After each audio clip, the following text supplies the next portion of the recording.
हम लोग थोड़ा देर अपने आप को कनेक्ट करेंगे और उसके वर्ड्स को फील करने की कोशिश करेंगे।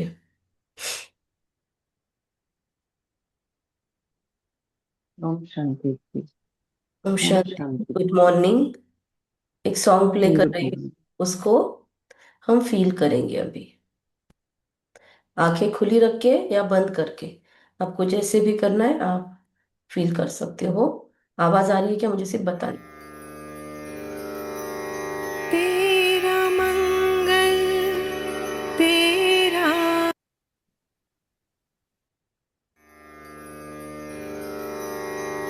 मंगल, तेरा मंगल, तेरा मंगल होए रे।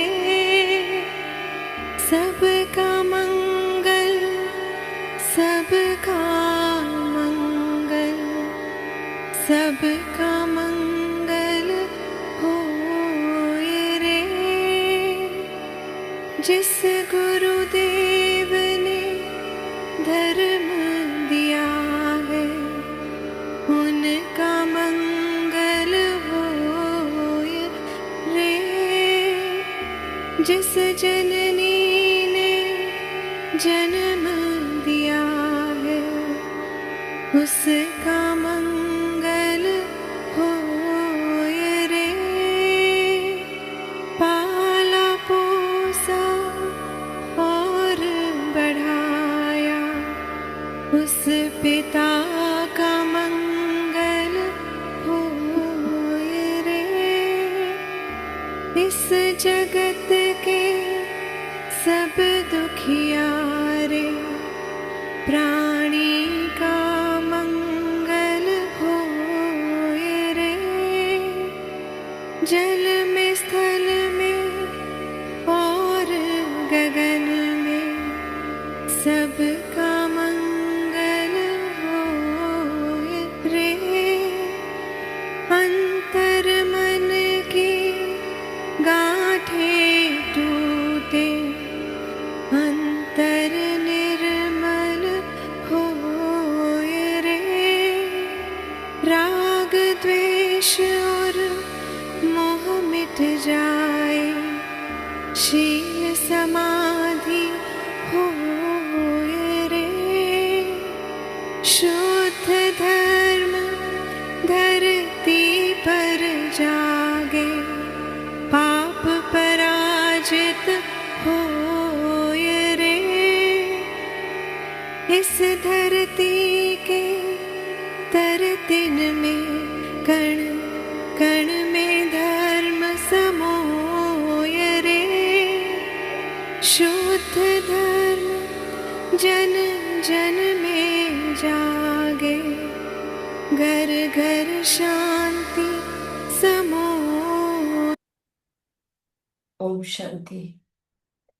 इस गीत को एक्चुअली रोज सुनने जैसा गीत है।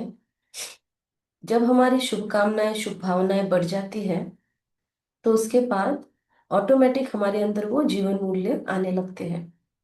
और एक बार हम फुल हो जाते हैं, तो ऑटोमेटिक हम दूसरों को देने के लिए निकल पड़ते हैं। जब भी कोई चीज ओवरफ्लो होगी, तो क्या होगा, वो ऑटोमेटिक बाहर बाहर निकलेगा ना, वो जो फैलेगा और बाहर जाएगा तो वो दूसरों को सींचेगा। तो ऐसे ही हमको अगर अपने परिवार वालों को या और किसी को भी सुख देने की थोड़ी भी रिंचक मात्र भी इच्छा है, तो हम अपने आप पर पहले ध्यान दें, अपने आप को पहले फुल करें, उसके बाद हम दूसरों की ओर देख सकते हैं। तो अब तक के सारे सेशंस में हमने अपनी क्वालिटीज को समझा।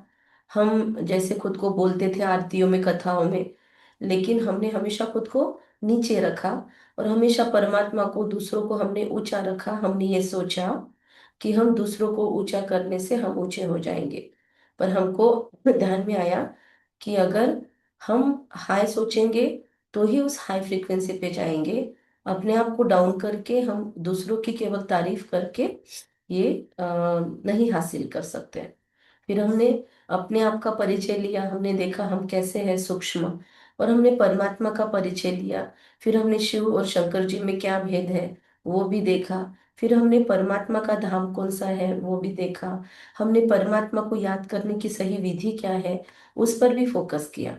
आज हम मूव कर रहे हैं अगले सेशन की ओर, जिसका नाम है सृष्टि चक्र।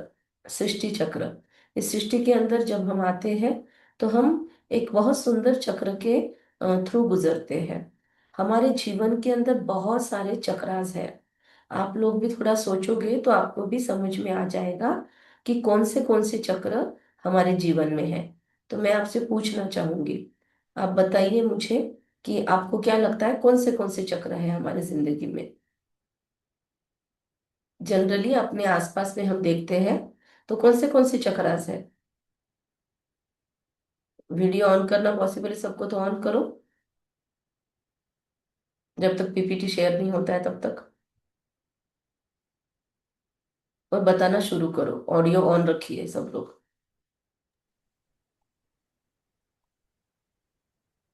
कौन से चक्र हमारे आसपास में घूमते हैं। यस राधिका बोलो या जितेश जी बोलो जिनके ऑडियो ऑन है। ऑडियो ऑन रख के बात करिए सभी। से चक्रा ऐसे समझ में नहीं आ रहा कि किस कंसर्न में बोलना है। मतलब कौन सी चीज है जो एक के बाद मतलब रिपीटेशन में है। अभी हुई फिर कल से होगी, फिर परसों भी होगी। ये मतलब ऐसी चीज है जो रोटेशन में है, लेकिन उसमें हम कंफर्टेबल है। Day night seasons. Very good very good. दो चीजें, डे नाइट, दिन और रात का चक्र, सीजन का चक्र। सीजन्स भी एक के बाद दूसरे आते रहते हैं। गर्मी होगी मतलब क्या बोले कि पतझड़ सावन बसंत बहार, ऐसे चारों युगों चारों इसमें से हम घूमते हैं। वो हमारे लाइफ में चलते रहते हैं। दिन और रात, दिन के बाद रात आएगी, रात के बाद दिन कंपलसरी आएगा। कभी भी ये चक्र रुकता नहीं है। चक्र का मीनिंग ये होता है अविरत घूमने वाला, अखंड घूमने वाला। जितेश जी क्या कहेंगे। सही है। सही साइकिल। है। ऐड करो कुछ उसमें। हम्म, और भी कुछ चक्र है देखो। हम्म,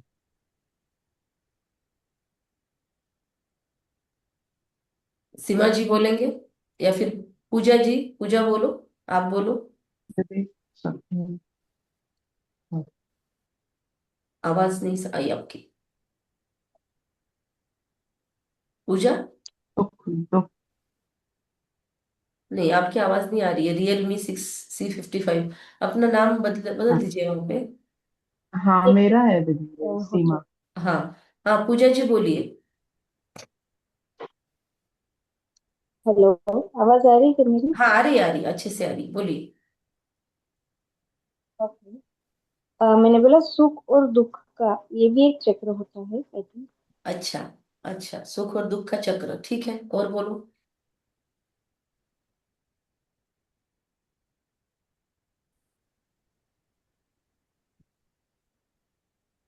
चलो ठीक है, सोचने के लिए थोड़ा बोला। थोड़ा अपने माइंड को एक्टिव किया कीजिए, और गलत हुआ तो गलत हुआ, ट्राई तो करना चाहिए, ठीक है। और एक चक्र चलता है, जन्म और मृत्यु। ये भी एक चक्र है। तो ऐसे बहुत सारे चक्रों में से हम लोग गुजरते हैं। और एक चक्र है, जन्म होता है मतलब इस चक्र के अंदर जन्म होता है। जन्म के बाद हम बच्चे बनते हैं।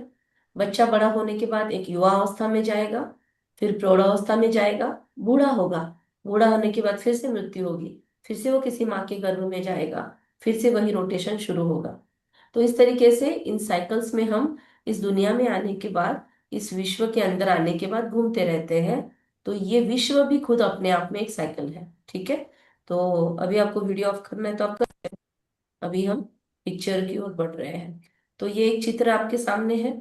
इसमें दिखाया है समय, और समय भी चक्र में घूमता है। पहले साइंटिस्ट लोगों का ये मानना था कि टाइम इज लीनियर, मतलब आज हुआ कल हुआ परसों हुआ तो कभी भी आज तक हम पहुंचेंगे नहीं वापिस, अब हम आगे आगे स्ट्रेट लाइन में जाएंगे। समय को लीनियर बोला जाता था।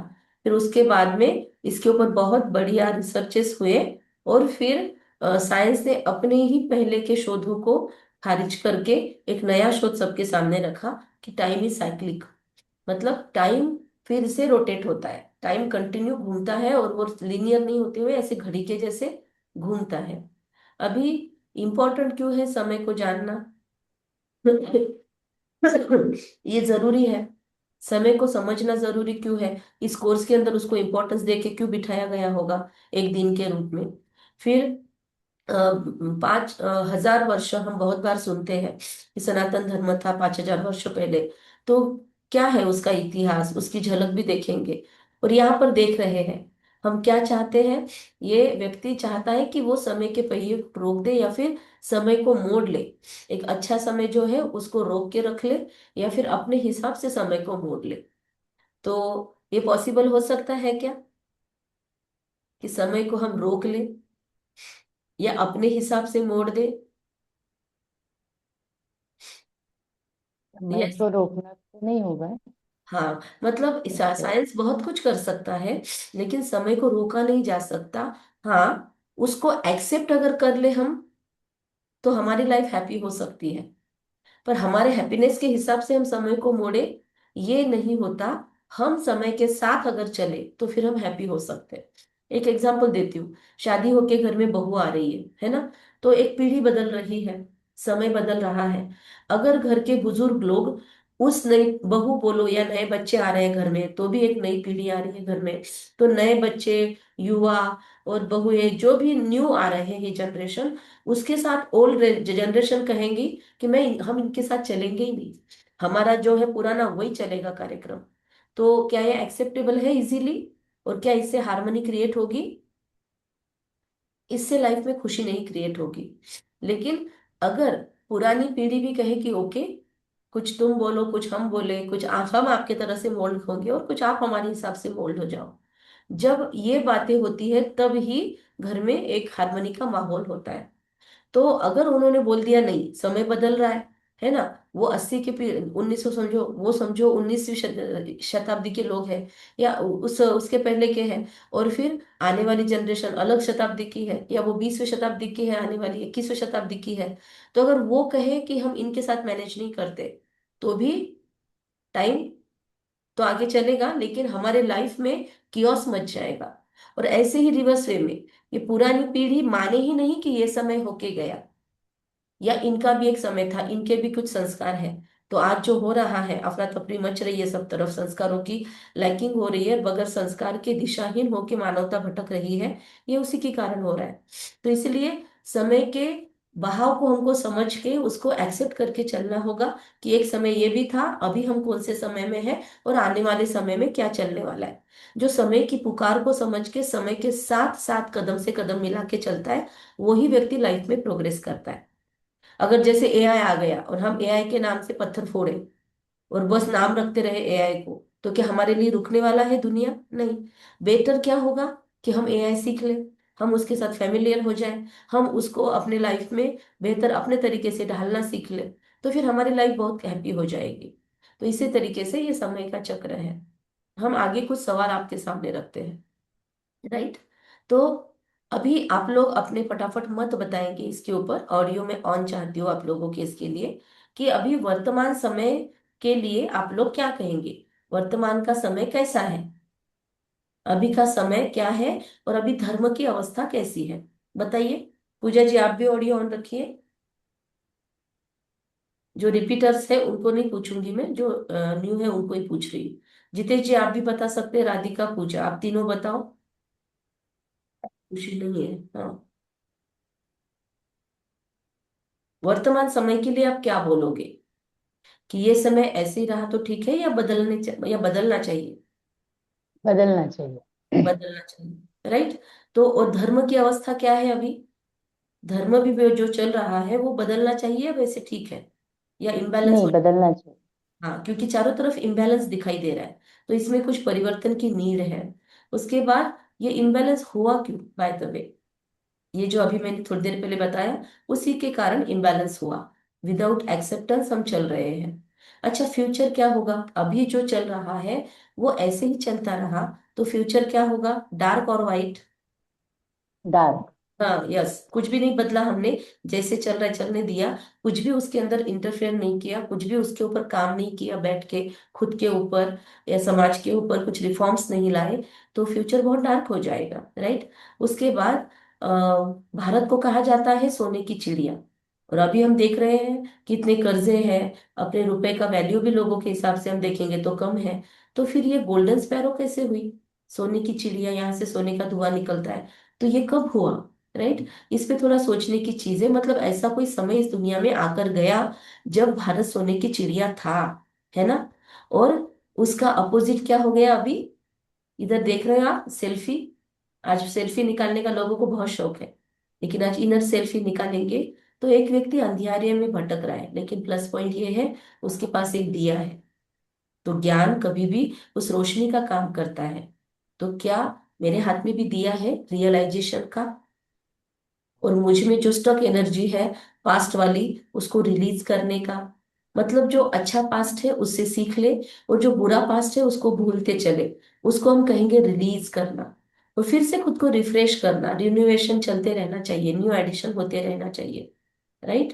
तो इंसान ये उसके अपोजिट स्टेट में है, अभी डार्कनेस में है, फिर भी वो उसके अपोजिट स्टेट में जा सकता है, या गोल्डन स्पैरो में जा सकता है ना?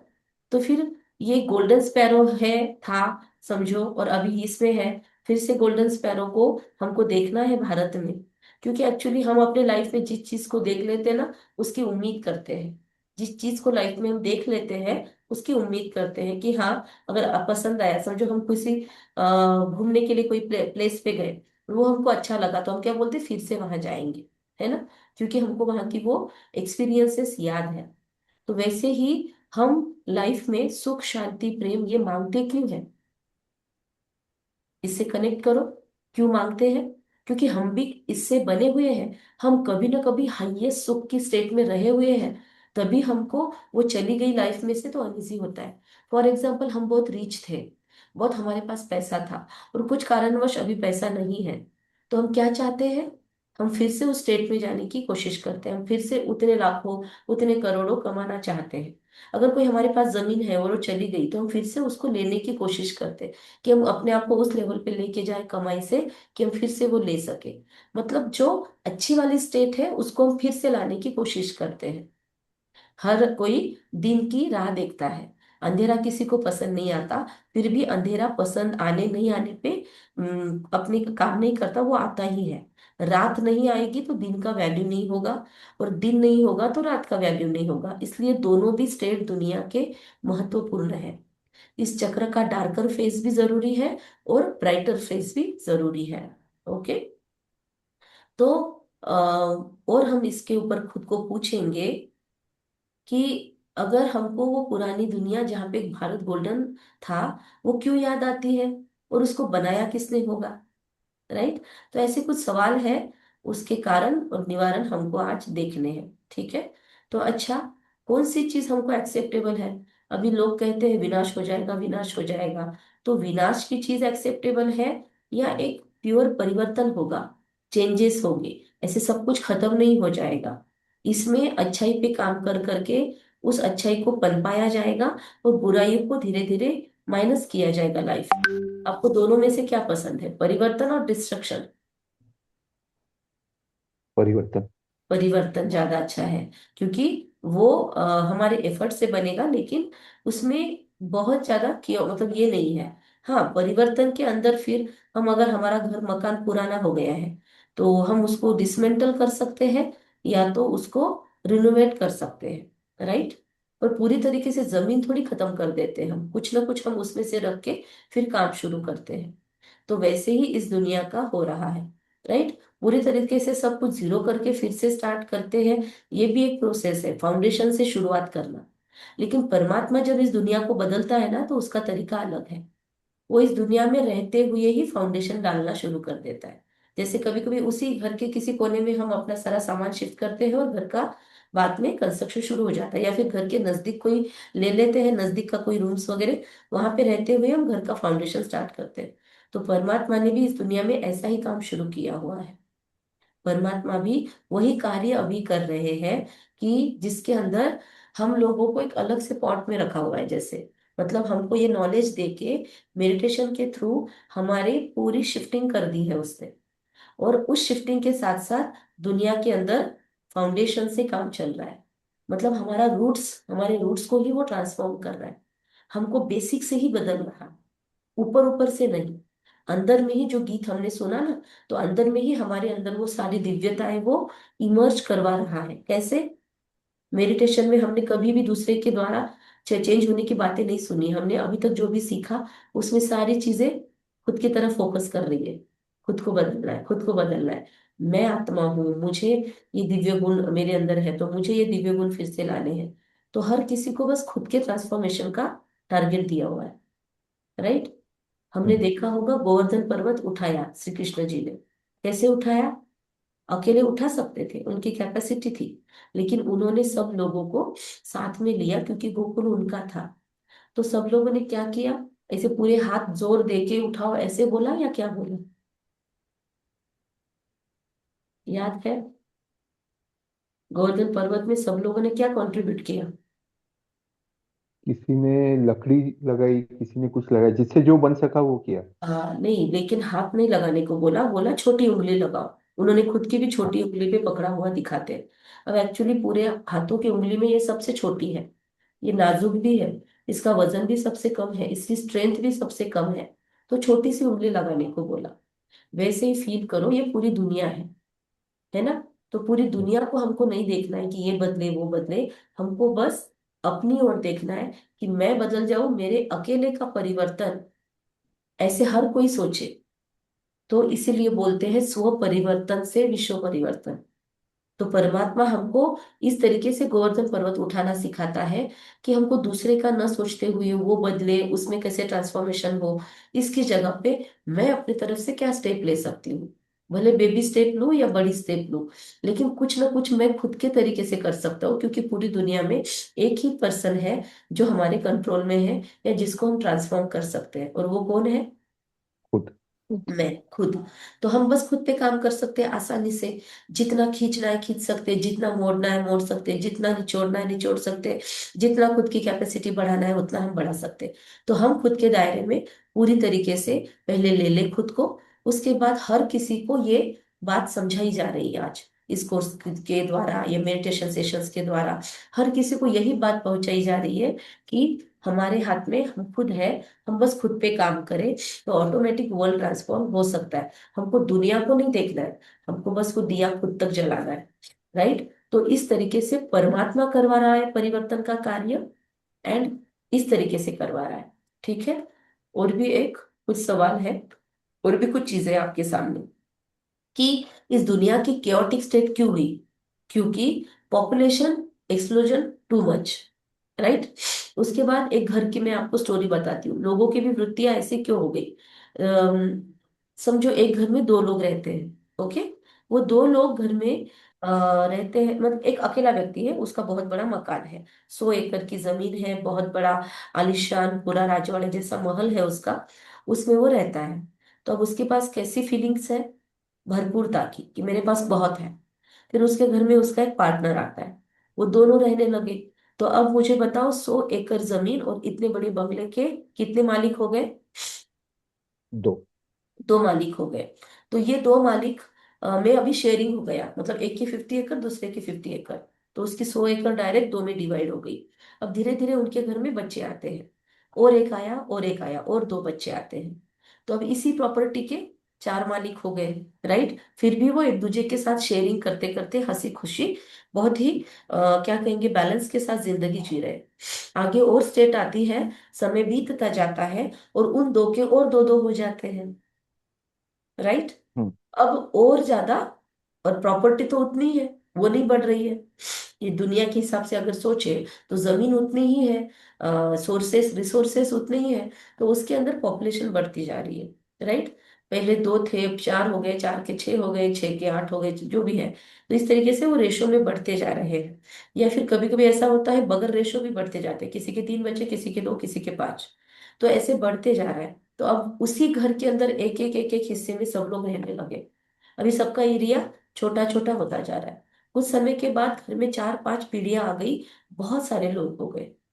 अब क्या हो रहा है? अब जमीन जो शेयरिंग में है वो भी कम हो गई, और जो बाद में आने वाली पीढ़ियां हैं पहले वाली जो पीढ़ी थी वो सबको बांटती थी, वो सबको दे रही थी, वो सबको इक्वल प्यार लुटा रही थी। वो अभी भी सबको लुटा रही है, दादा परदादा बन के।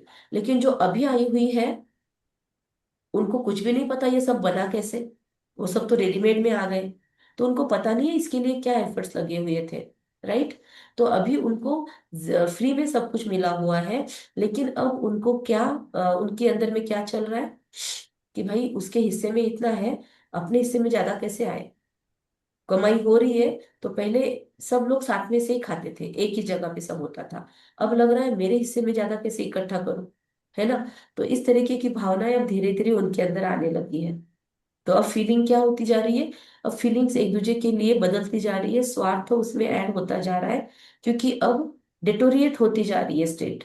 जो पहले वाले लोग थे वहां पे रहने वाले, उनकी मूल्य भी अभी कम कम होते जा रहे हैं। आसपास का माहौल भी बदलता जा रहा है। और इतने सारे लोगों में उतने रिसोर्सेस बट रहे हैं। राइट। और एनर्जी भी, पहले घर में कितना ऑक्सीजन का लेवल होगा, अब इतने सारे लोग मिलके वहां पे रह रहे हैं, तो अब वहां पे लेवल क्या होगा। तो अब वहां पे ग्लोबल वार्मिंग होने जा रही है, क्योंकि इतने लोग, इतना सारा कचरा, इतने लोग, इतनी सारी आवाज, इतने लोग, इतनी सारी बातें। तो हर एक के अपने अपने फिर स्वार्थ फिर जागृत होते हैं। तो जब क्वांटिटी बढ़ती है ना, तब क्वालिटी घटती है। पहले क्वांटिटी कम थी, तो बहुत क्वालिटेटिव वे में लोग जी रहे थे। इसीलिए हम लोग ही अपने बुजुर्गों को बोलते हुए सुनते हैं कि हमारे वक्त तो ये पैसे से नहीं लाते थे, आजकल तो आप पानी बेचते हो। पहले तो हम, हमारे पास दूध एक्स्ट्रा है, उसके पास गेहूं एक्स्ट्रा है, तो हमारे घर के गाय का दूध फ्री में उसके घर पे जाता था, उसके घर के गेहूं मेरे यहाँ पे थैले भर भर के आते थे। सुना है ना, ऐसे बार्टर सिस्टम था। हम्म। तो बार्टर सिस्टम क्यों था, एक दूसरे को देने की वृत्ति थी, लेने की वृत्ति कम थी, क्योंकि भरपूर था। और अंडरस्टैंडिंग थी, एक दूसरे में कनेक्टिविटी थी। लेकिन धीरे धीरे वो सब खत्म क्यों होने लगा, क्योंकि कहीं ना कहीं कुछ स्वार्थ के बीज डाले गए। तो हिंदू, तो मुस्लिम, जैसे बोलते हैं ना कि जहां, जब यहाँ से विदेशी गए, तो उन्होंने डिवाइड एंड रूल किया, उन्होंने अपने अंदर वो फूट के बीज डाल के गए। और उसके बाद दुनिया और भी डेटोरिएट होती गई। तो इसीलिए पॉपुलेशन एक्सप्लोजन ये सबसे बड़ा कारण है। उसके बाद इसके पहले हम देखते हैं कि भारत सोने की चिड़िया था, या यहाँ पर देवी देवताओं का राज्य था। तो देवी देवताओं का राज्य क्यों था, क्योंकि वहां पे लव, प्रॉस्पेरिटी, ये सारी बातें अबंडेंस में थी। राइट। तो ये हम चीजें अभी एक इसके थ्रू समझेंगे, टाइम साइकिल के थ्रू समझेंगे। ओके। धीरे धीरे क्या हुआ, मतलब हम लोगों ने देखा है, विचारों का घर के ऊपर परिणाम पड़ता है, विचारों का हमारे बॉडी पे भी परिणाम पड़ता है। आप लोगों से मैंने इसके पहले भी बात किया था कि साइकोसोमेटिक बीमारियां, याद है आपको, हमने डिस्कशन किया था पहले सेशंस में। साइकोसोमेटिक वर्ड आपको याद है। हाँ। आज की मैक्सिमम बीमारियां ये विचारों के कारण हो रही है। विचार दूषित होते जा रहे हैं, तो उसकी बीमारियां, मतलब उसका इफेक्ट शरीर पे हो रहा है। फॉर एग्जाम्पल, उस दिन आपको मैंने घर में वो आपका फेवरेट फूड आपने खाया, अब फ्रीज खोला, शक्कर खाई, ड्रेस को, टेक्सचर को भी आपने फील किया। राइट। तो वो नहीं होने के बावजूद भी केवल विचारों ने आपके शरीर में ट्रांसफॉर्मेशन लाया। ध्यान में आया ना, आपने वो प्रैक्टिकल प्रूफ भी देखा था। तो वैसे ही आज लोगों के विचार, नेचर, आज प्रकृति खराब हो रही है, ग्लोबल वार्मिंग हो रही है, सिर्फ ऊपरी ऊपरी तौर पर नहीं, अंदरी तौर पर भी, अंदरूनी तौर पर भी आत्माओं के ये स्वार्थी विचार जो है, वो भी तो रेडिएट करेंगे। खुद का शरीर तो बिगाड़ ही रहे हैं, पर वो दुनिया में भी तो फैल रहे हैं। तो आज दुनिया के अंदर थॉट का भी इफेक्ट है। प्रकृति भी आज स्वार्थी बन गई है, प्रकृति भी आज, जो देने वाली प्रकृति है, उसके अंदर भी वापस रिवेंज लेने की भावनाएं क्यों आ रही है, क्योंकि इंसान उसके साथ डील कर रहा है, इंसान उसमें रहता है। तो इंसान के विचारों का इतना ज्यादा पावरफुल इफेक्ट नेचर के ऊपर होता है। इंसान पहले था, उसके पास भरपूर था, तो उसने जो लाया, जमीन दे रही थी वो खा रहा था। धीरे धीरे अब संख्या इतनी बढ़ा ली कि अब उसी जमीन में से उसको ज्यादा निकालना है, ज्यादा निकालना है, जल्दी निकालना है। तो उसने क्या किया, जमीन की उपजाऊता बढ़ाने के लिए बहुत एक्सपेरिमेंट किए, साइंस के नाम पर बहुत एक्सप्लॉयटेशन भी किया, जमीनों को जलाया, भू की क्वालिटी खत्म कर दी। तो आज कितने लोग एनजीओ उस पे काम करते हुए हमको नजर आते हैं कि जलाओ मत, आपका पूरा ये आपके पूरे जो ये निकलने के बाद, खलियान खाली होने के बाद उसको जलाओ मत, उसका ही खाद में रूपांतरण करो। पर लोग उतना पेशेंस से डील नहीं करना चाहते। लोग अभी यूज एंड थ्रो के जमाने में आ गए हैं, तो इसीलिए वो पत्थरबाड़ पे खाना खाना पसंद नहीं करते, डिस्पोजेबल चाहिए। तो हम देख रहे हैं प्रकृति को भी हमने बहुत ज्यादा एक्सप्लॉइट किया है, अपने एक्सपेरिमेंट कर करके खाद की क्वालिटी, रसायन डाल डाल के जमीन की परत खराब कर दी। इसलिए अब हमारे अंदर जो जा रहा है फूड, वो भी खराब हुआ, मतलब हमने उसको डैमेज किया, और वो खा कौन रहा है लास्ट में? वो घूम के हमारे पास साइकिल कंप्लीट हो रहा है, राइट? तो नेचर इम्बैलेंस होता है, क्योंकि दुनिया के अंदर तीन शक्तियां काम करती हैं। ध्यान रखिए, तीन शक्तियां दुनिया के अंदर काम करती हैं। जो परस्पर पूरक हो तो दुनिया फ्लरिश करती है, और जो परस्पर पूरक नहीं हो, उनकी हार्मनी ना हो, तो दुनिया डाउन जाती है। वो तीन शक्तियां कौन सी है आपको पता है? जो उसको कोई खत्म नहीं कर सकता, जो इटरनल है, अगर गेस कोई कर सकते हैं तो। वो है प्रकृति, पुरुष और परम पुरुष। लिख लीजिए अपने पास, प्रकृति, पुरुष और परम पुरुष। इसमें प्रकृति हम जानते हैं, पांचों तत्व। पुरुष मतलब कौन? पुरुष मतलब संस्कृत में आत्मा ऊर्जा को बोलते हैं, पुरुष। और तीसरी इटरनल पावर है परम पुरुष, मतलब परमात्मा, सभी आत्माओं में जो परम है। तो प्रकृति और सभी आत्माएं और परमात्मा, ये तीन फैक्टर है जो दुनिया को चलाते हैं, और इन तीनों को कोई खत्म नहीं कर सकता। ना प्रकृति को कोई डिस्ट्रॉय कर सकता है, भले हम कितने ही न्यू बॉम्बे बना ले समुद्र को अंदर ढकेल ढकेल के, फिर भी कहीं ना कहीं तो वो ठहरता ही है, वो पूरा हम खत्म नहीं कर सकते प्रकृति को। वैसे ही परमात्मा को कोई बना भी नहीं सकता, खत्म भी नहीं कर सकता। और कोई क्वेश्चन पूछे कि उसके पहले क्या और उसके बाद में क्या, इसका जवाब नहीं मिलता। आत्मा के पहले क्या बाद में क्या, जवाब नहीं मिलता। मुर्गी पहले आई कि अंडा पहले आया, इसका जवाब नहीं मिलता। कुछ कुछ चीजें एक्सेप्टेंस मोड में चलानी पड़ती है, राइट? क्योंकि वो दुनिया के इटरनल तीन लॉज हैं, तीन सत्य है। तो पुरुष का प्रकृति पे इफेक्ट पड़ता है, प्रकृति का पुरुष पे इफेक्ट पड़ता है, लेकिन इन दोनों पर परम पुरुष का इफेक्ट पड़ता है। जब ये दोनों परम पुरुष के हिसाब से चलते हैं तो हार्मनी होती है। जब ये दोनों परम पुरुष से हट जाते हैं तो इन दोनों के अंदर डिसहार्मनी हो जाती है। ध्यान में आ रहा है?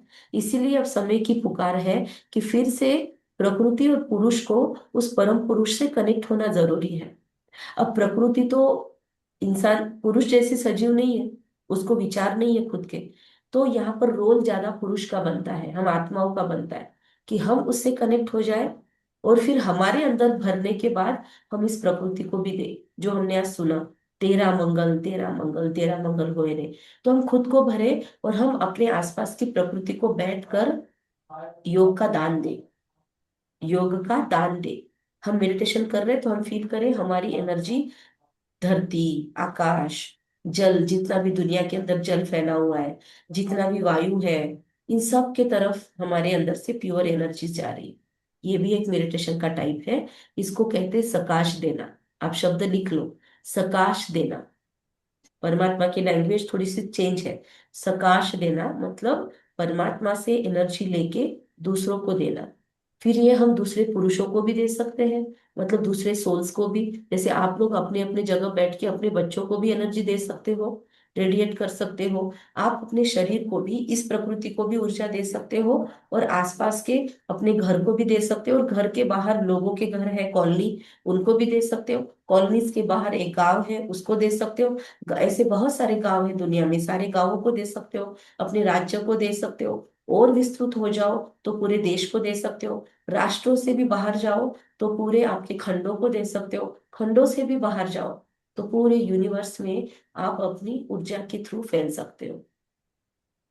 ये सुनते हुए कैसे फील हुआ? अच्छा लगा। है ना? तो ये हाँ। करते हुए कितना बढ़िया फील होगा, सोचिए। क्योंकि जब आप दूसरों को देने का सोचोगे, सबसे पहले यहाँ से एनर्जी निकलेगी, वो नजदीक सबसे उसके ब्रेन है, तो आप किसी और को दोगे तो सबसे पहले आपको ही मिलेगा। सबसे पहले हमारा ही ब्रेन फ्लरिश होगा। सबसे पहले दूसरों को शुभकामनाएं दे रहे हैं तो सबसे पहले इधर जाएगा। जैसे दुर्भावनाएं लोगों को देते हैं, किसी और का बुरा सोचते हैं, तो सबसे पहले खुद का ही डैमेज होता है। वैसे ही अच्छा सोचेंगे तो भी सबसे पहले अपने को ही मिलेगा। तो इसमें बेनिफिट ही बेनिफिट है, दोनों हाथ में लड्डू है।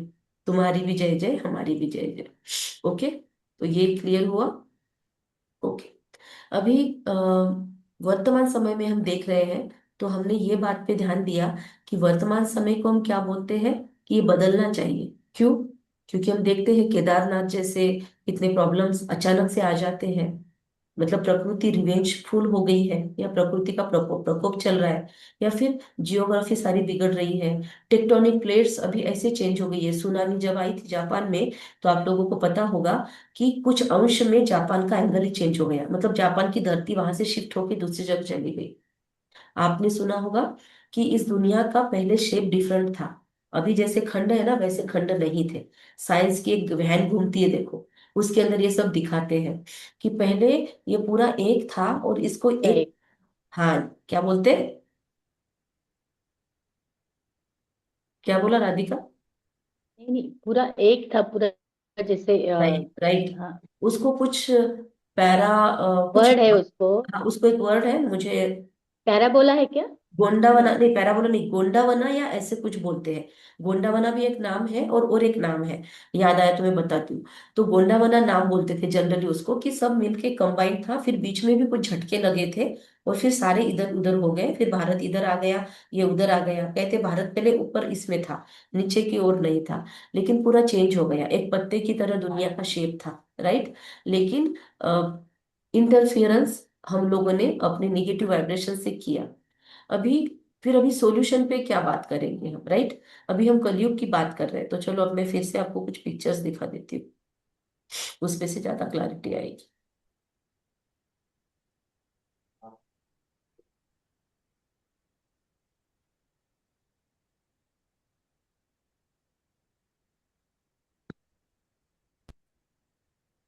ओके, तो बहुत सारे प्रश्नों के जवाब ना हमको इसमें मिल जाएंगे। और और समय के साथ समय का नॉलेज अगर हम रखेंगे, तो हमको पता पड़ चलता जाएगा कि हम साथ में हैं समय के या पीछे हैं। तो ये सारी बातें मैंने आपको बताई कि हमारे लाइफ में कौन से चक्र चलते हैं। तो ये हमारा हो गया, हम आगे जाते हैं। हाँ, तो इस सृष्टि का जो चक्र है ना, अब उसको डायरेक्ट मैं समझा रही हूँ आपको, कि ये सृष्टि का जो चक्र है, कोई भी चक्र जो है ना, वो इक्वल पार्ट्स में बंटता है। कोई भी चक्र देख लो, चक्र के 4 पार्ट्स जरूरी होते हैं। जैसे हम इन बातों को देखेंगे, एक मिनट, कहाँ गए वो चक्र, रात और दिन का चक्र, इसके अंदर भी 4 पार्ट है। जैसे आपने को बताया कि रात होती है, फिर ब्रह्म मुहूर्त वाला समय आता है, उसको हम न रात बोल सकते न दिन बोल सकते, क्योंकि अब दिन आने वाला है, रात जाने वाली है, पर न रात है न दिन है। तो ब्रह्म मुहूर्त का समय वो सुबह 1:30 बजे के बाद से लेकर 5 बजे तक का जो समय है, तो वो ब्रह्म मुहूर्त, या 2 से 5 का समय। फिर ब्रह्म, इसकी प्रहरें भी बनाई गई है। फिर उसके बाद में दूसरा आता है। उसके बाद क्या आता है, उसको हम बोलते हैं जैसे प्रभात बोलते हैं, ब्रह्म मुहूर्त, फिर वो प्रभात हो जाती है। फिर उसके बाद में मध्याह्न होता है, तो दोपहर शुरू होती है। फिर उसके बाद शाम आती है, और शाम के बाद फिर से रात आती है, राइट। तो इस तरीके से 4 इसमें डिवाइड होता है। कंटिन्यूअस घूमता है, पहली चीज चक्र कंटिन्यूअस घूमता है, कंटिन्यूटी एक चीज है। दूसरा चक्राकार, तीसरा है 4 पार्ट्स होते हैं इसमें, और कोई भी चीज टिकती नहीं है कंटिन्यूअस। बदलना, परिवर्तन, ये इसका नियम है, समय चक्र का, किसी भी चक्र का परिवर्तन नियम है। ये चीजें हमको दिमाग में एक्सेप्ट कर लेनी है। अगर हम इसको एक्सेप्ट नहीं करेंगे तो, चलो मैं नहीं मानता, ऐसे अगर हम बोलते हैं तो हमारा नुकसान है। समय के साथ जो नहीं चलते वो पीछे रहेंगे। तो चॉइस हमारी है, चूज करिए या ना करें, ठीक है। वैसे ही निसर्ग का भी चक्र है, देखो, वैसे ही ऋतुओं का चक्र है। मतलब बीच में आजकल तो ऋतुओं ने अपने चक्र बदल डाले ग्लोबल वार्मिंग के कारण। अदरवाइज कंपलसरी था कि बारिश के बाद ये आएगा, इसके बाद वो सीजन आएगा, उसके बाद वो सीजन आएगा। मृत्यु और जीवन का चक्र भी ऐसे ही है, राइट। तो इसीलिए ये भी चक्राकार है, ये भी घूमने वाला है। कुछ लोग बोलते हैं कि जन्म मृत्यु में हम आते ही नहीं है या आए ही नहीं, हमारे बोलने से कुछ नहीं होता। हर एक को आना ही पड़ेगा, हर एक को वो कंपलसरी है, ठीक है। अभी और इस समय के चक्र को देखते हैं, मतलब इस सृष्टि के चक्र को। ये सारे जो चक्र है ना, ये सृष्टि के चक्र के अंदर चल रहे हैं। आपने वो वॉच देखी होगी, वॉच के अंदर भी कुछ कुछ और दूसरे वॉचेस होती है, देखी ना आपने? वॉच के अंदर भी कुछ वॉचेस होती है, मतलब एक वॉच के अंदर बहुत सारे समय। वैसे इस सृष्टि का चक्र एक कॉम्प्रिहेंसिव वॉच है, और इसके अंदर और दूसरे चक्र घूमते हैं। ओके, तो क्या क्या है, तो इस चक्र के भी चार पार्ट्स हैं। चार पार्ट्स, ये 5,000 वर्ष का इसका कालावधि है, हर चक्र का कालावधि है। जैसे दिन और रात का कालावधि कितना है, 24 आवर्स। सीजन्स का कालावधि कितना है, 365 डेज, 12 महीने जिसमें हो जाते हैं। उसके बाद में जीवन का कालावधि जनरली 100 ईयर्स माना जाता है। वैसे सृष्टि चक्र का कालावधि है 5,000 वर्ष, और उसके इक्वल इक्वल पार्ट अगर हम करें तो 1250, 1250, 1250, 1250, ये चीजें आपको लिख कर लेनी है। ओके, तो ये एक बार आप अपने पास लिख कर ले लीजिए कि 5,000 divided by 4 is equal to 1250। 1250 years का एक एक युग होता है। हर एक युग का अपना अपना एक नाम है, क्योंकि हर एक युग की अपनी अपनी स्टेट है, अपनी अपनी स्टेजेस है। तो इसमें सबसे बढ़िया, अभी हम दूसरों के साथ कंपैरिजन इसको करते चलेंगे। आज का थोड़ा दिमाग वाला ये है, पोर्शन है। तो सृष्टि चक्र को भी हम दूसरे चक्रों के साथ कंपेयर करते चलेंगे। हम दिन और रात के चक्र में घूमते हैं। सबसे अच्छा समय किसको मानते हैं हम, रात को मानते हैं कि ब्रह्म मुहूर्त को मानते हैं? ब्रह्म मुहूर्त। अच्छा, वैसे है तो शुरुआत तो हम ऐसे भी बोल सकते कि रात से शुरुआत हुई, दोपहर से शुरुआत हुई, क्योंकि इसका आगे पीछे कहीं है नहीं ना, कहीं से भी घूम घूम ही रहा है वो। तो हम किसी भी पॉइंट को स्टार्टिंग पॉइंट मान सकते हैं। पर जनरली हम कौन से पॉइंट को स्टार्टिंग पॉइंट मान सकते हैं? एक्चुअली दिसंबर को भी हम स्टार्टिंग पॉइंट मान सकते हैं, जून को भी स्टार्टिंग पॉइंट मान सकते हैं, क्योंकि उसके बाद फिर से रोटेशन में जून आने ही वाला है। लेकिन हम जनरली जनवरी को मानते हैं। हम जनरली दिन के शुरुआत को, जब उजाला होता है, उसको मानते हैं। अच्छा, अपने जीवन में सबसे बढ़िया समय किसको मानते हैं हम, बचपन को या बुढ़ापे को? ज्यादा फ्रेश समय कौन? बचपन को। बचपन। बचपन ज्यादा प्यारा लगता है। तो वैसे ही इस दुनिया के अंदर भी, वैसे हर समय अपने आप में महत्वपूर्ण है, लेकिन गोल्डन एज को ज्यादा महत्व दिया गया है, जिसको बोलते हैं, ये चार युग तैयार होते हैं। सतयुग, आगे चित्र आएगा, वो आप और अच्छे से समझाएगा आपको, कि ये सिर्फ मैंने वो आंकड़े लिखने के लिए आपको लिखा है। अच्छा, मेरे हिसाब से आपने वो लिख लिया होगा, राइट? तो गोल्डन एज, यहाँ पे देखो, ये आपको दिख रहा है पिक्चर, इसको थोड़ा ध्यान से देखिए। मैं थोड़ी देर एक छोटा सा ब्रेक लेके आती हूँ, आधे मिनट का। अब तब तक ये देखिए और इसको मार्क कीजिए, और इसको अपने पास लिख लीजिए या ड्रॉ कर लीजिए, ठीक है?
ओके, तो आई होप कि आपने लिख लिया होगा ये। इसके अंदर पहला युग, दूसरा युग, तीसरा युग, चौथा युग।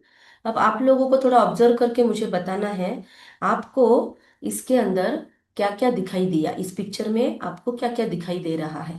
स्पॉन्टेनियसली आप बोल सकते हैं, गलत सही कुछ नहीं होता। क्या क्या दिखाई दे रहा है सारे मेजर?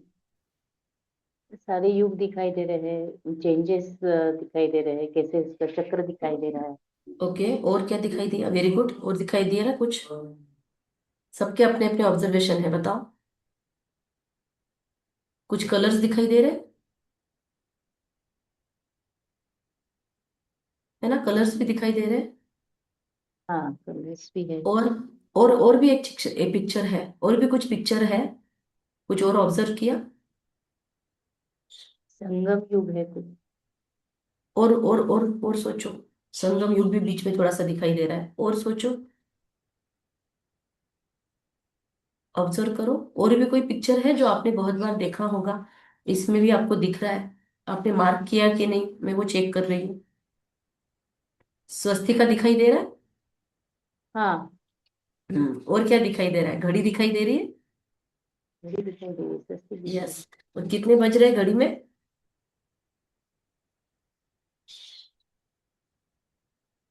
कितने बज रहे हैं घड़ी में, कितने बज रहे हैं? अभी। 12 बजने वाले हैं, अभी समय यस। पूरा नहीं। यस। हम कब बोलते हैं इस पे तो 12 बजने वाले हैं? ध्यान में आया? हाँ, मतलब इस हाँ। सृष्टि चक्र के अभी 12 बजने वाले हैं, समझ लो। उसके पहले परमात्मा इस दुनिया में एंट्री करता है, कि उस 12 बजने के पहले हमारे 12 न बजे, इसके लिए हमारे अंदर के विकारों के 12 बजा देना है हमको, हमारे अंदर की बुराइयों के 12 बजा देना है, और हमको हाई स्टेट में खुद को लेके जाना है। स्वस्तिका का यहाँ पर मीनिंग क्या है? देखो, स्वस्तिका का ये 4 युग है, सतयुग, त्रेता युग। ये मैं आपको आज और कल दोनों में समझाऊंगी अलग अलग पिक्चर के थ्रू। और ये समझ गया ना, आपको बहुत क्लैरिटी आएगी, बहुत डीप नॉलेज है ये। सतयुग सबसे पहला युग हम इसको मानते हैं, जबकि हमने रूल समझ लिया, हम किसी भी युग को पहला युग मान सकते हैं, पर जनरली अच्छी शुरुआत को हम स्टार्ट मानते हैं, बेसिक, क्योंकि शुरुआत भली तो अंत भला, ऐसे हमारी मान्यता है। तो सतयुग सबसे पहला युग, जब इस सृष्टि चक्र की आरंभ ऐसे समझे हम, 5,000 वर्ष का, तो 1250 वर्ष सतयुग। वहां पे स्वस्तिका का हाथ कैसे है? ऐसे। तो परमात्मा अभी ये नॉलेज देकर, ये हम जो मेडिटेशन सीख रहे हैं, कोर्स कर रहे हैं, अभी हम कौन से समय में है? बताओ आप, इस चारों युग में से अभी हम कौन से युग में हैं? कलयुग। ऑब्वियसली कलयुग में है, क्योंकि सारे सिम्टम्स यहीं पे है, और हमको ध्यान में आ रहा है ये सब इधर ही है। तो कलयुग के अंदर हम हैं। तो इस कलयुग के एंड में और सतयुग के आदि में, मतलब इस सृष्टि चक्र के ब्रह्म मुहूर्त में परमात्मा आता है। तो ये अभी अमृत वेला चल रही है, ब्रह्म मुहूर्त चल रहा है। पर ब्रह्म मुहूर्त में सब लोग नहीं जाग सकते, जो सोते ही लेट है। कुछ कुछ लोग तो ब्रह्म मुहूर्त में सोने का टाइम होता है, आजकल की युवा पीढ़ी तो 3-3 बजे सोती है ना? तो जागेंगे थोड़ी। तो यहाँ सोने वाले यहाँ पे ही जागेंगे या इधर जागेंगे? एरो दिख रहा है मेरा? एरो,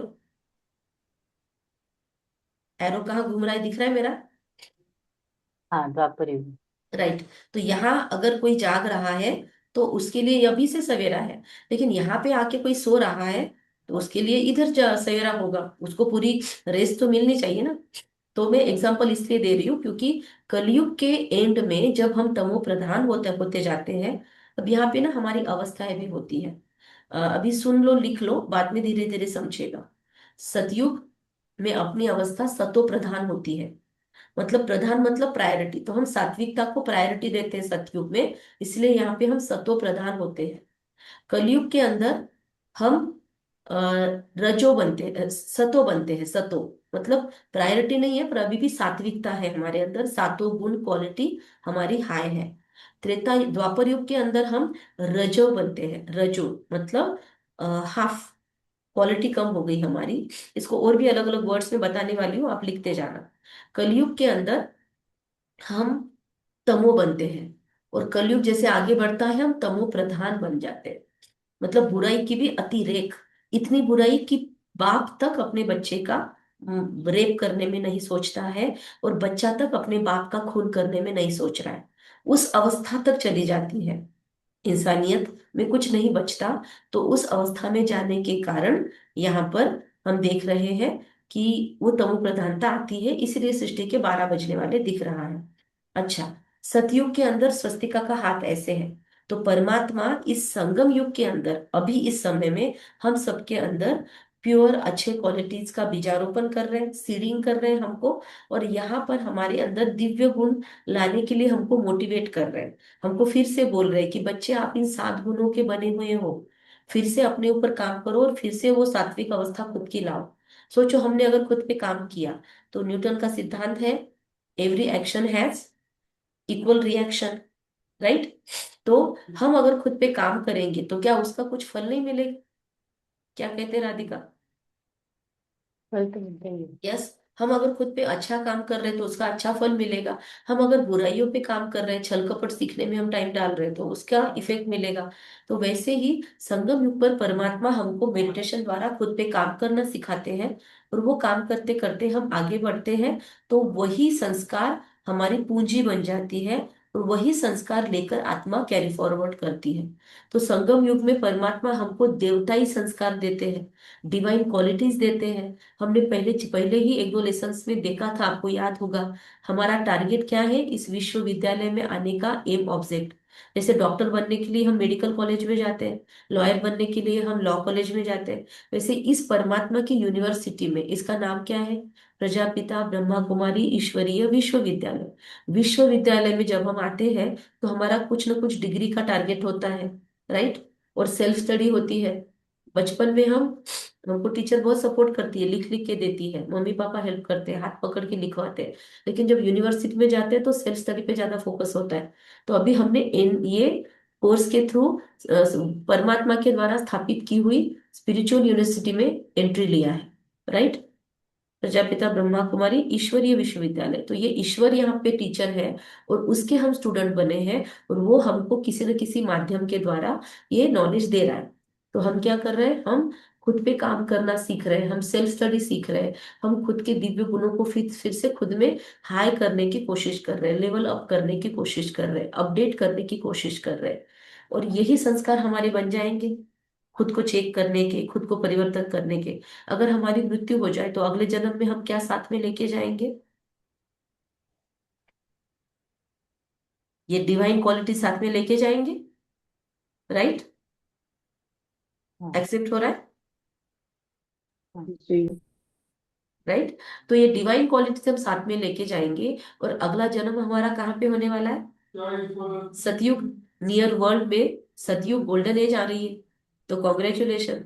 अब फिर से इस कलयुग की दुनिया में हमको जन्म नहीं लेना है, हमको टारगेट रखना है कि हमको इस शरीर को अच्छे से संभालना है, और इस शरीर में जो अभी मिला हुआ है, इस शरीर में ही रह के हमको इतना श्रेष्ठ खुद पे काम कर लेना है, जिसको पुरुषार्थ बोलते हैं। पुरुष को हाय बनाने के लिए, आत्मा को हायस बनाने के लिए जो पुरुष के अर्थ किया गया कार्य है, उसको बोलते हैं पुरुषार्थ। तो यहाँ पर हमको इतना पुरुषार्थ कर लेना है कि हम वो डिवाइन क्वालिटीज को बहुत नजदीक लेकर आ जाए, अपने अंदर धारण कर ले, परमानेंट क्वालिटी क्वालिटी जैसे बना ले। तो अगले जन्म में यही संस्कार लेके जाएंगे। तो फिर अगला जन्म हमको कहाँ मिलने वाला है, सतयुग में, देवी देवता जन्म। इसीलिए यहाँ पे स्वस्तिका का हाथ ऐसे है। ऐसा हाथ मतलब, ऐसा हाथ किसका होता है, देने वाले का। यहाँ पे स्वस्तिका का हाथ कैसे, अब ये स्वस्तिका का हाथ अलग अलग युग में जो दिखाया ना, ये अलग अलग हाथ अलग अलग अवस्था का है। गेटिंग मी, हमारा हमारी आत्मा की अवस्था के लिए यह हाथ दिखाया हुआ है। तो ये आत्मा की अवस्थाएं हैं, कैसी कैसी है, चेक करो। आप लोग पहले ट्राई करो, स्वस्तिक के हाथ के ऊपर से आत्मा की अवस्था उस युग में कैसी होगी, आप बताओ। एक एक मैंने आपको हिंट दे दी, ट्राई करो, सब लोग ट्राई करो, ऑडियो ऑन करो।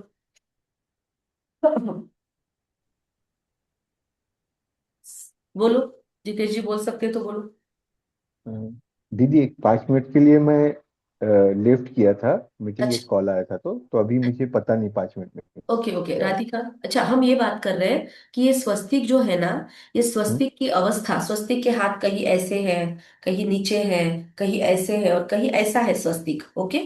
तो वो स्वस्तिक का मीनिंग है सुअस्थि। पहली चीज, स्वस्तिक का पहला मीनिंग है, इस सृष्टि चक्र में जो भी घटिका घटती है, जो भी समय बीतता है, वो सुअस्थि, सु मतलब शुभ, अस्थि मतलब होना। तो इस दुनिया में मेरे जीवन में जो भी घटित हो रहा है वो अच्छे के लिए हो रहा है, ये पहली चीज। दूसरा, स्वस्तिका का मीनिंग है, मतलब शुभ अस्थि, और दूसरा मीनिंग है स्व अस्तित्व, स्व के अस्तित्व में टिकना, इसको भी स्वस्तिका बोलते हैं। तो ये सुंदर दो मीनिंग है। हम कोई भी कार्य में ऐसे ही बगैर समझे स्वस्तिक निकालते रहते हैं और उसको शुभ समझते हैं। स्वस्तिक निकालने से शुभ नहीं होता, स्वस्तिक निकालते हुए फील करना है मेरे जीवन में जो भी घटिका हो रही है, इस समय चक्र में जो भी घट रहा है वो श्रेष्ठ है, ओके। ये मीनिंग समझ लो। अभी ये स्वस्तिका के हाथ आत्मा के अस्तित्व की, आत्मा के स्थिति की पहचान है। हर एक युग में स्वस्तिका का हाथ डिफरेंट डिफरेंट है। सतयुग में हाथ ऐसा है, तो उसका मीनिंग है देने वाला। हमको संगम युग में परमात्मा इस युग में, कलयुग के एंड में आकर ये नॉलेज देके इतना भरपूर करता है कि हमको अब कुछ लेने की जरूरत ही नहीं पड़ती, हमको मांगने की जरूरत नहीं पड़ती। अभी तक हमने बहुत प्रार्थनाएं वगैरह करके अभी हम ये नॉलेज ले रहे हैं। एक्चुअली ये नॉलेज, और एक राज बताती हूँ आप लोगों को, ये 7 डेज का कोर्स वही लोग कर सकते हैं जिन्होंने बहुत भक्ति की है। वो भक्ति के फल के रूप में ये कोर्स मिलता है। अभी भी जिनकी भक्ति बाकी है उनको ये कोर्स जचेगा नहीं। पहले उनकी भक्ति पूरी होगी फिर उनको ये जचेगा।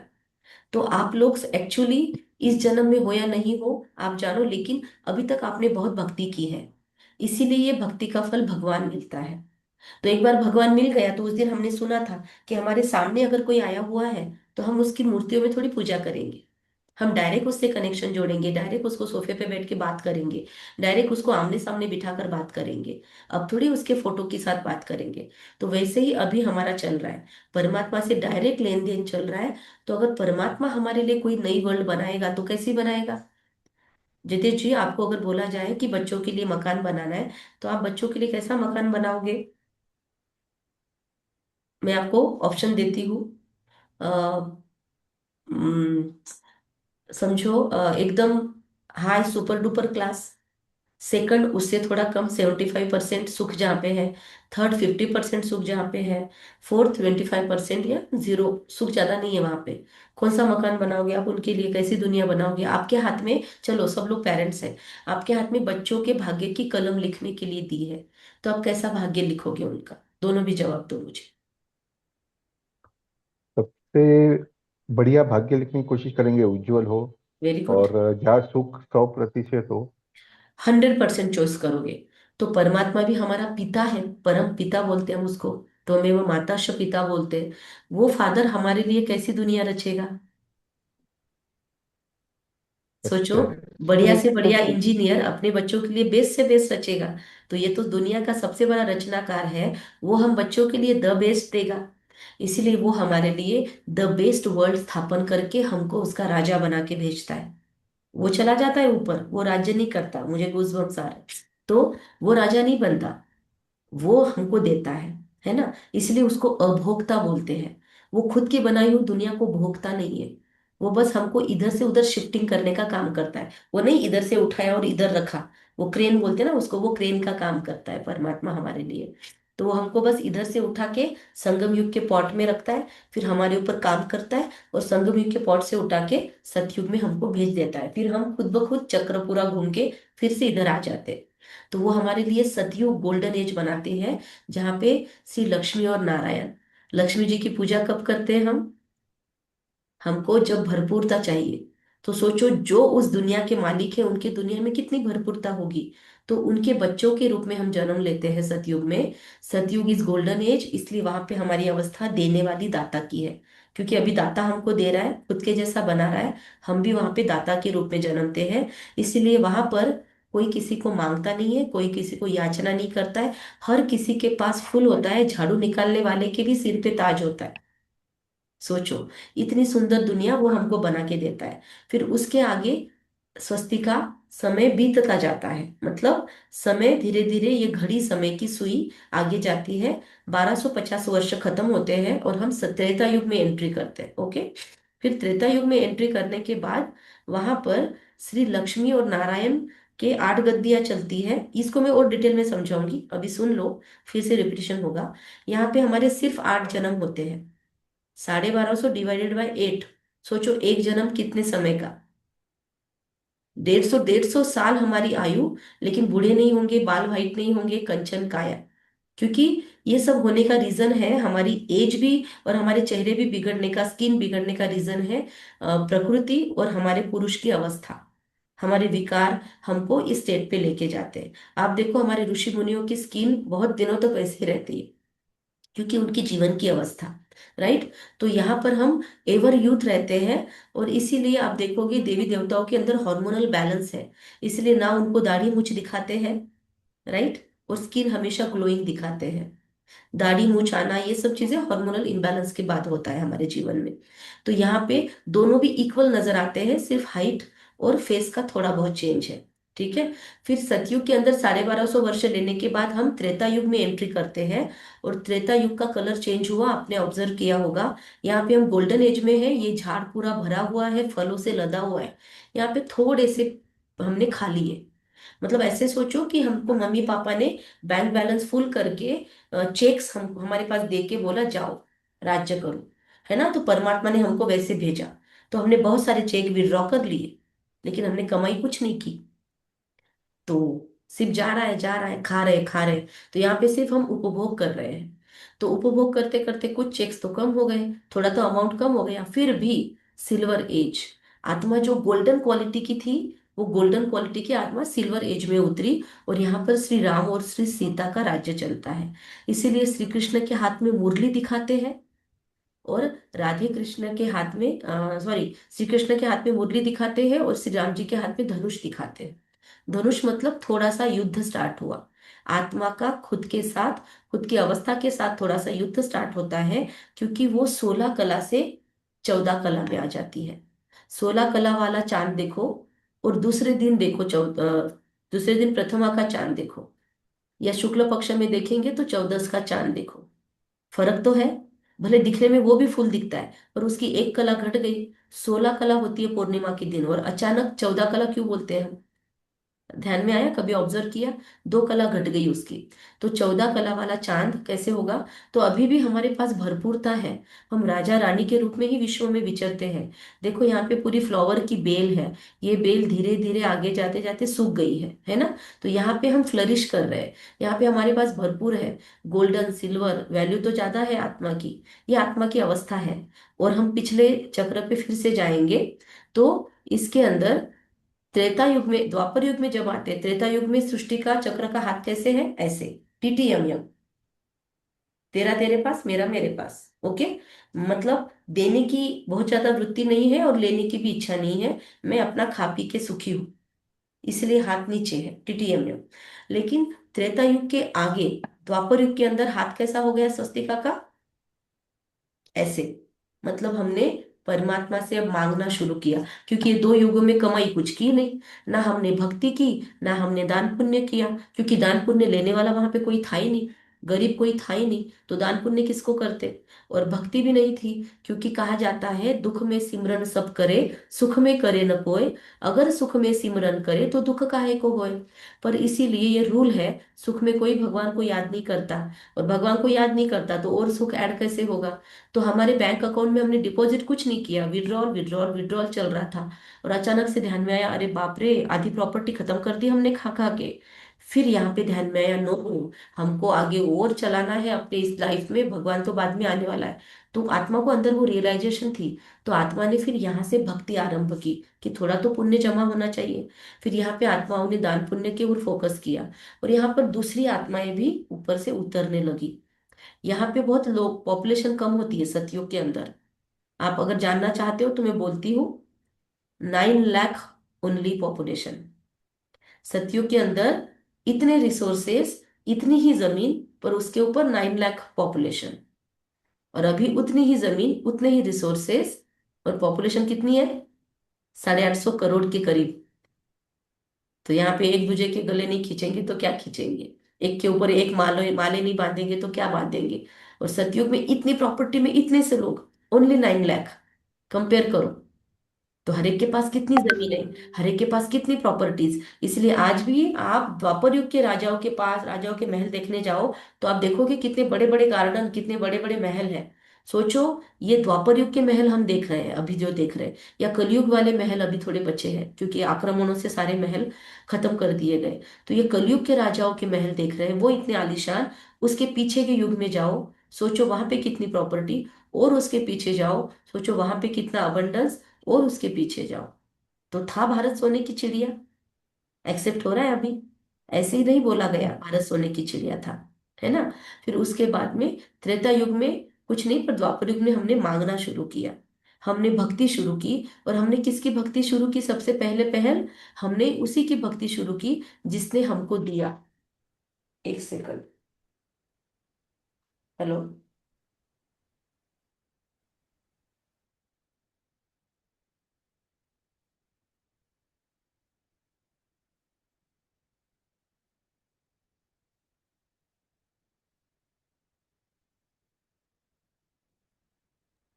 Okay, sorry.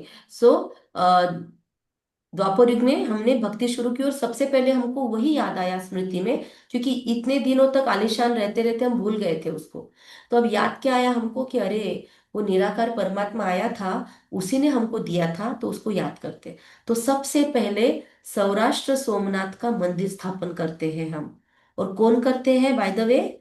जो यहाँ पर सबसे पहले सतयुग का प्रिंस श्री कृष्ण जी आते हैं, उन्हीं श्री कृष्ण की आत्मा यहाँ पर इतने सारे जन्म लेते लेते अपने, मतलब 8 जन्म सतयुग में, 12 जन्म त्रेता युग में, 21वें जन्म में राजा विक्रमादित्य बनते हैं। वही सोल जन्म मृत्यु के चक्र में आते आते द्वापर युग में राजा विक्रमादित्य बन के सबसे पहला मंदिर सौराष्ट्र सोमनाथ का स्थापन करते हैं। आपको पता होगा, इतिहास में हमने पढ़ा है, सौराष्ट्र सोमनाथ का मंदिर क्यों फेमस है? क्यों फेमस है? कुछ आइडिया है आपको? हेलो। नहीं नहीं नहीं है। सौराष्ट्र सोमनाथ के मंदिर पे 17 से समझ ज्यादा नहीं है। बार मोहम्मद गजनवी ने आक्रमण किए थे। सोचो, 17-18 बार आक्रमण करने के बाद भी किसी मंदिर में इतना सारा है। हम, क्योंकि मैं गई थी सौराष्ट्र में, तो मैंने पूछा था उनके मंदिर के पुजारियों को, मेरी मुलाकात हुई थी। तो मैंने उनको पूछा था कि क्या अभी भी इतना है आपके पास? तो वो कहते अब तो डर बैठ गया है, अब सिर्फ महाशिवरात्रि के टाइम पे हम बाहर निकालते, अभी भी महाशिवरात्रि पे सोने से लगता है मंदिर। सोचो अभी भी इतना है। पहली बार जब उसने लूटा होगा तब कितना होगा? Getting me? और वो था इस वक्त में। तो सोचो इस वक्त में इतना भारत में मंदिरों में था, तो जिसने मंदिरों में इतना लगाया उसके घर में कितना होगा? अभी आपके पास कितना होगा तब आप इतना दोगे? अगर आप मंदिरों में 1000 रुपए दे रहे हो दान पुण्य के, तो आपके पास तो लाखों होगा ना। मंदिर में 10,000 में या 1 लाख रुपए आप दे रहे हो, तो आपके पास तो करोड़ों होगा ना। तभी आप दान पुण्य में इतना निकालोगे, खुद के लिए भी तो रखोगे कि नहीं? तो जो राजाएं मंदिरों में इतना लगा रहे हैं, सोचो उन राजाओं के पास कितना था। तो सोचो द्वापर के राजाओं के पास इतना था, तो उसके पिछले वाले राजाओं के पास कितना था। तो मन में कहीं ना कहीं प्रूव हो रहा है कि भारत सोने की चिड़िया था और हम वहां से आ रहे हैं, हम उस देश के वासी हैं, है ना। तो ऐसे नहीं हाँ। ये गीत बनते।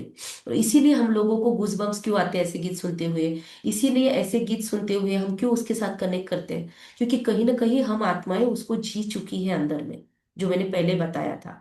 उस स्टेट को हम जी चुके हैं, इसीलिए हम उसको एक्सेप्ट कर पाते हैं। ये नॉलेज हर कोई एक्सेप्ट नहीं कर पाता। बहुत लोग ऑब्जेक्शन लेते हैं इस पिक्चर पे, राइट। इसलिए हम पहले 3 डेज का कोर्स ही देते हैं। उसके बाद अगर उनकी इच्छा है तो यहाँ तक आता है। और यहाँ तक अगर कोई टिक गया इस कोर्स में, तो कॉन्ग्रेचुलेशंस, राइट। क्योंकि यहाँ तक जो टिकता है ना, जो इसको ये ड्रामा, जिसको ये वर्ल्ड ड्रामा या सृष्टि का चक्र कनेक्ट हो जाता है, वो आत्माएं ओरिजिनल यहाँ की है। अदरवाइज वो यहाँ से ही आई हुई है, या तो यहाँ से एंट्री मारी हुई है उन्होंने इस दुनिया में। हर कोई पूरे 4 युग में नहीं घूमता। जो पूरे 4 युग घूमता है उसको ही 5वां युग मिलता है। और जो चारों युगों में नहीं घुमा है वो 5वें युग में होकर भी नहीं होता।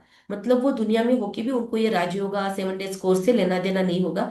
ठीक है, वो आप आपका करो, वो हम जो कर रहे हैं ना वही ठीक है। हमारे लिए वर्क ही वर्शिप है ना।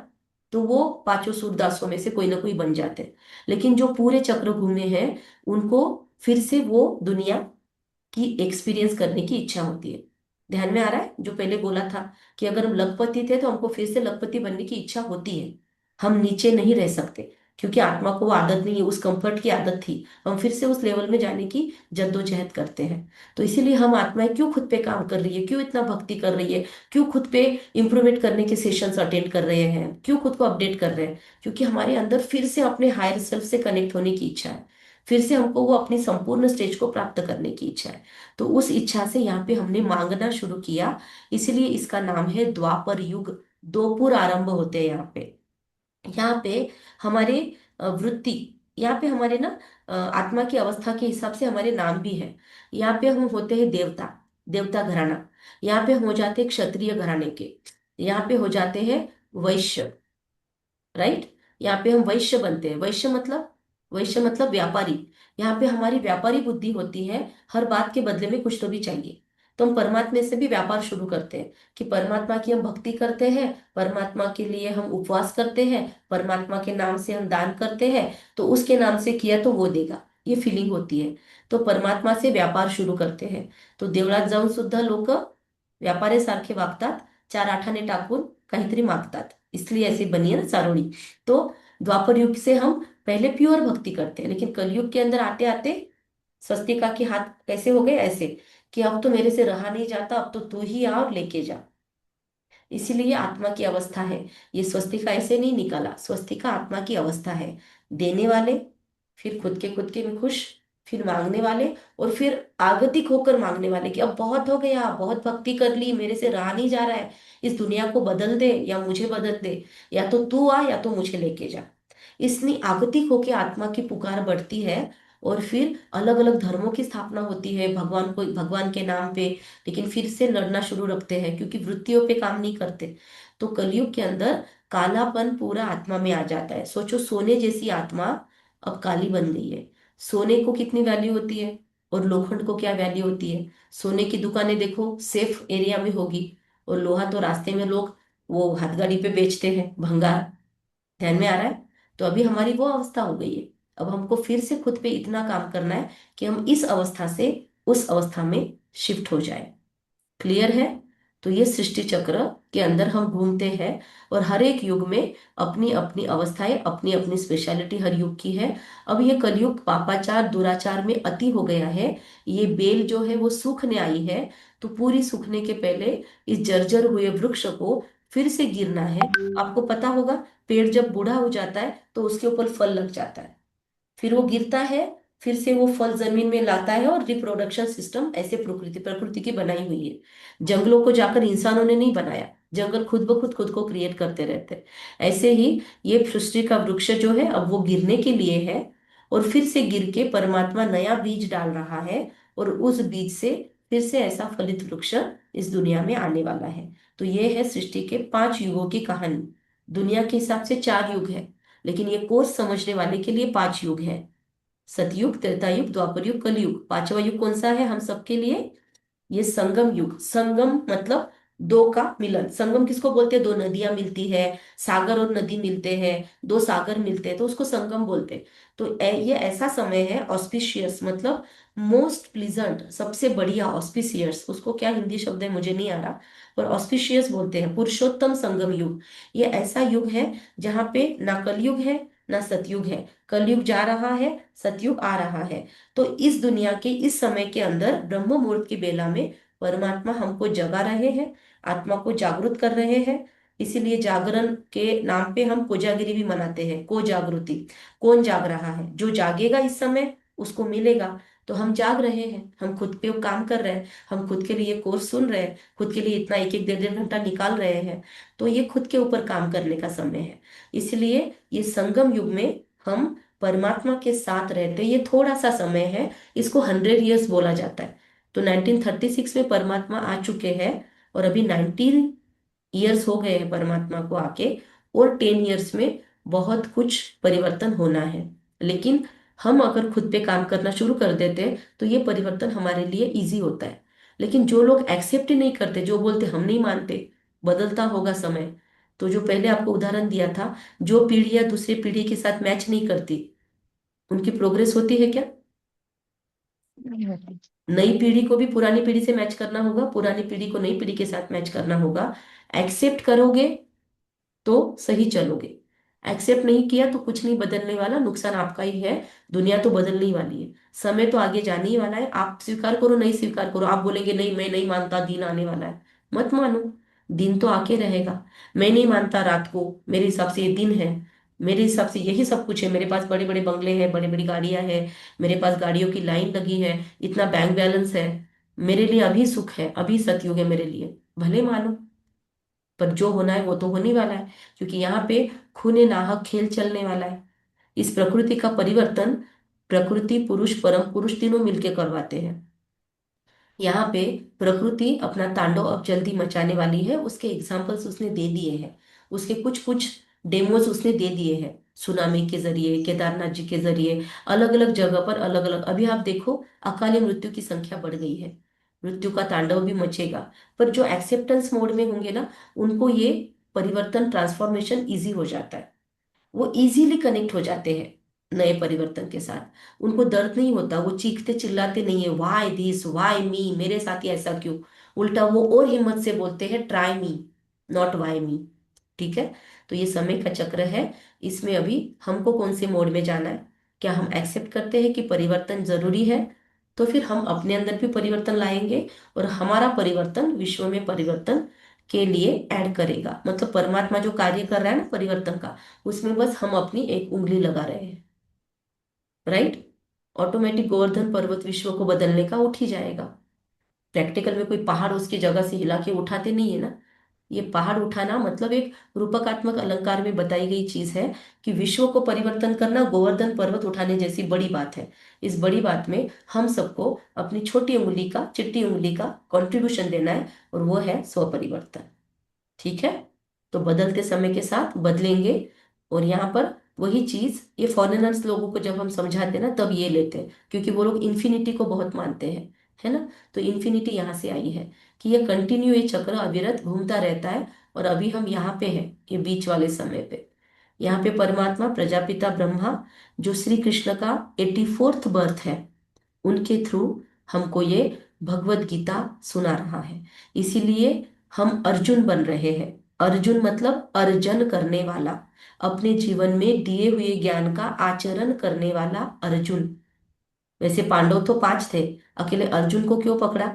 क्योंकि दुनिया के अंदर भी बहुत है परमात्मा को मानने वाले। उसमें से भी डायरेक्ट ओरिजिनल, जैसे वो समझा रहा है वैसे समझने वाले सिलेक्टेड, गिने चुने, हाथों की उंगलियां गिन सकते हैं ना 5, तो पांडवों के साथ थे परमात्मा, न कि कौरवों के साथ। तो आज भी दुनिया में वो अवस्था है कि जहाँ कौरव भी है पांडव भी है।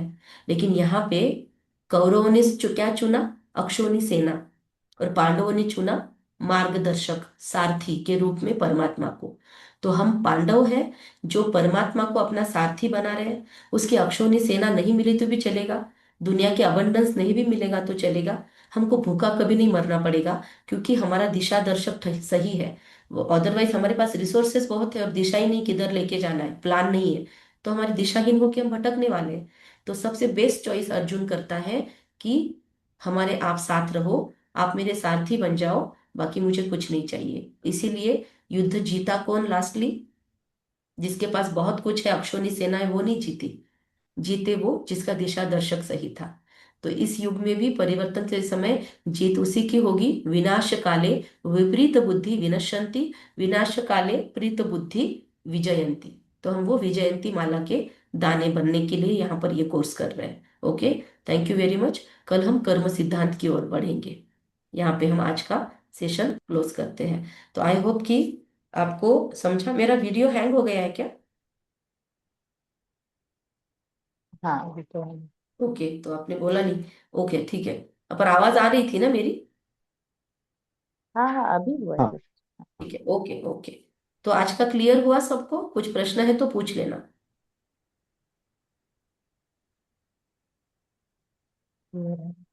ठीक है, यहाँ पे क्लोज करें फिर। हाँ ओके, हाँ। Thank you. Thank you. Thank you very much. Thank you. Hmm.